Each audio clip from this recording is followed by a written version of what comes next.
True. Let's go to Karma Green, we steady on the rise. Digging truth from ancient scenes, we open blinded eyes. Rhyme sharp like pirate lines, we break the bondage tight. Kamji speaking revolution, keep the fire burning. Chimpy drums guide our stride, we march with purpose proud. No more silence, we collide, our voices thunder loud. Politics and history, we stitch them in every verse. From Pharaoh's throne to Yaoundé streets, we claim the Kamji verse.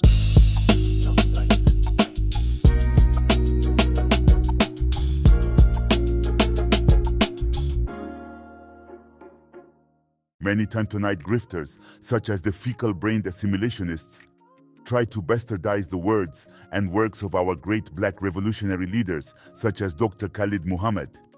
Today, we will examine his statements succinctly and show why he completely rejected the FBA identity cult and dismissed their perspective on reparations. In fact, if anyone truly supported reparations, they would be a pan-Africanists and not a militant integrationalists or a fecal-brained assimilationists. Yes, sir. You have a question. Yeah. What about the Africans from Africa? Are they going to get any reparations due, or are they part of the movement? Explain the last part of it. Or are they a part Africans from Africa, like the Senegalese we see on 125th Street, etc. Are they part of the movement? Are they part of what's happening? Are they going to get all some of kind the black world? Africans everywhere deserve and must have reparations. Africans everywhere deserve and must have reparations. Africans everywhere deserve and must have reparations. Africans everywhere deserve and must have reparations. Africans everywhere deserve and must have reparations, but the white man may not give any of us reparations. Reparations mean full repair, not a one-time payout, not a paperwork victory, but real restoration. International law calls this full reparation. It says the harm must be undone as far as possible. Stop the abuse, put people back where they should be, pay for what can't be returned, heal moral wounds, and rebuild lives and communities.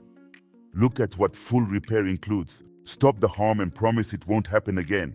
Restitution and repatriation restore land, rights, culture, and the chance to return and rebuild. Compensation for losses that can't be fixed by returning things. Satisfaction, truth, apologies, memorials, and respect. Rehabilitation, rebuild schools, hospitals, jobs, and mental health supports. Repatriation is central. It isn't just moving people. It's about restoring ties to land, community, culture, and political independence. That's a major part of Pan-African reparations. Africans everywhere deserve and must have reparations. Africans everywhere deserve and must have reparations. Africans everywhere deserve and must have reparations. Africans everywhere deserve and must have reparations. Africans everywhere deserve and must have reparations, but the white man may not give any of us reparations. We may have to take what belongs to us.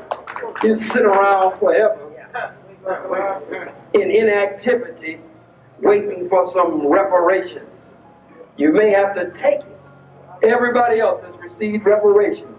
It should be clear to you that the white man does not have those good intentions. They say Bush is talking about it now, that they're talking about reparations with Bush. When you see these devils doing this, it's not a change of heart. You see how close the white vote is. So these crackers are vying for votes. They can't depend on just white vote. The white vote is too evenly split. So all of them have to have their share of Negroes, their share of the black, the brown, the red, and the yellow voting for them. So Bush, first thing, he appoints a Negro as his Secretary of State. I think that's the highest Negro in the history of America, isn't it? A Negro Secretary of State. And that's all that boy is a Negro. He ain't gonna never be no more than a Negro. I'm talking about Colin Powell. Condoleezza Rice. Now you know it. You can't trust a nigga named Rice. That's his nigga. But he's doing that to attract the black vote. That's all Gore was doing. Gore is planning on doing it again, running again. Hillary is waiting in the wings, trying to build her portfolio, develop her repertoire. She wants to be the first white woman president in the history of the world. You watch what I tell you, that's what she's planning to do, whether she wins or not. And you can't get caught up in this cracker devil politics every time they come with all of their power plays and tricks. Khalid Abdul Muhammad's vision went far beyond a narrow, US-centered call for justice. He advanced a full Pan-African program, Africanization, healing, restitution, and return, grounded in global accountability.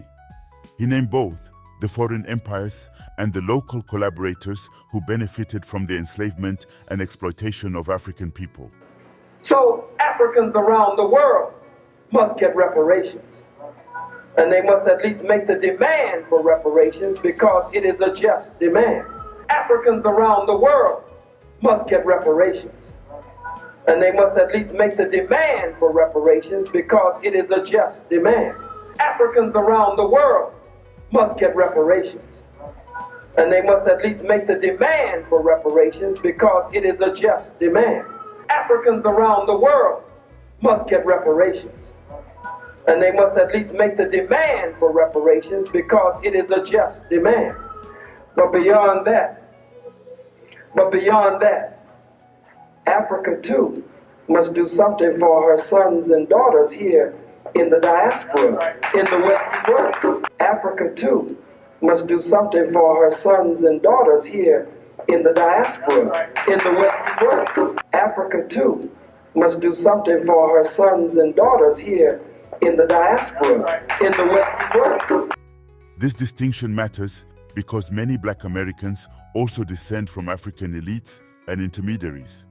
Figures like Ayuba Suleiman Diallo or N. Francois Rousseau, who participated in the slave trade and aligned with imperial powers. Recognizing these complex lineages is not about blame, but about truth and responsibility. Oh yes, some of you don't like that. You say Africa don't owe us nothing. Oh hell yes they do. Some continental Africans brag about the slave trade. Some of them say, oh my father and my great-grandfather was in the slave business. I mean, they're pompous Negroes. And they walk you out and show you everything that they have. Like they little white women or little white men. Showing you how they acquired it generation after generation because we were in the slave business. What about the richest continent in the world being Africa? That's right. We are owed not only reparations, but repatriation. We are owed not only reparations, but repatriation. We are owed not only reparations, but repatriation. Yes. Here we've been begging continental Africa for another passport. Some foolishness about, dual citizenship, which is a joke. But it's hard to even get a passport. You show up in Nigeria and don't have a visa. And we come in with all our African clothes on and African hair. We just as happy to be home in Africa. And we show up at the airport and some people who look just like us put us back on the plane and tell us you don't have a visa. When the visa system was started by the white man. Oh yes it was. We'll talk about it at another point. Started by the white man. White folks can go to Europe, they don't need a pass. They don't need a visa. They can go from one white country to another without a visa. We are the Africans we are members of the African family of the world. We are members of the African family of the world. We are members of the African family of the world. We are members of the African family of the world. By calling out African elites who enriched themselves through colonial collaboration while simultaneously demanding reparations and restoration for Africans everywhere, Khalid was making a deeply Pan-African argument. His stance rejected both Western domination and internal betrayal. affirming solidarity with those across Africa and the diaspora who continue to resist leaders serving foreign interests over their own people. Khalid's message was clear. Liberation requires total honesty about our shared history and accountability on all sides, from the continent to the diaspora. Equally important was Khalid's promotion of flat geographical blackness, a political and spiritual concept that dissolved the artificial borders separating African people worldwide. He opposed the visa systems and immigration barriers that divide Africans from one another, viewing them as colonial relics designed to weaken global black unity. For Khalid, every black person, whether from Harlem, Lagos, Kingston, or Johannesburg, belonged to one international African nation. His vision was not about exclusion or restriction, but about reunion, the reconstitution of black people into a single, self-determining global community. Why can't we go to Africa without a visa? Why do these Negro leaders in these African nations, continental African nations, turn down we, the diaspora Africans who come home? So yes, brother, all must get reparations, but they owe us reparations and repatriation as well. I know that's controversial, but I had to put it out there. Now watch the difference. ADOS/FBA politics narrow the claim. They focus on who counts inside the United States and how to get redress from US institutions. That approach treats reparations like a domestic welfare, capitalist policy fight. Begging racist whites for a check is absolutely not the answer. Khalid's view on reparations is more comprehensive.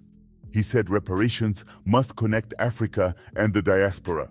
He wanted structural change, not a seat at the table of the empire. Finally, Khalid made a hard point. If justice will not be given, it must be demanded and taken. For him, that included organized, even militant pressure as part of winning full repair. That's uncomfortable for people who want to fit into the existing order. But if your goal is full repair, restoration, repatriation, Africanization, healing, accountability, then a Pan-African program is the only strategy that matches the scale of the harm. So here's the simple truth. Khalid Abdul Muhammad was a Pan-African nationalist. He rejected narrow, ethnocentric delineation. He fought for the full reparations vision, the kind that restores African people, rebuilds nations, and holds both foreign and local powers responsible. If you want real justice, that's the road we should all be on. True. Let's go to Comma Green, we steady on the rise. Digging truth from ancient scenes, we open blinded eyes. Rhyme sharp like pirates' lines, we break the bondage tight. Kamji speaking revolution, keep the fire burning. The drums guide our stride, we march with purpose proud. No more silence, we collide, our voices thunder loud. Politics and history, we stitch them in every verse. From Pharaoh's throne to Yaoundé streets, we claim the Kamji verse.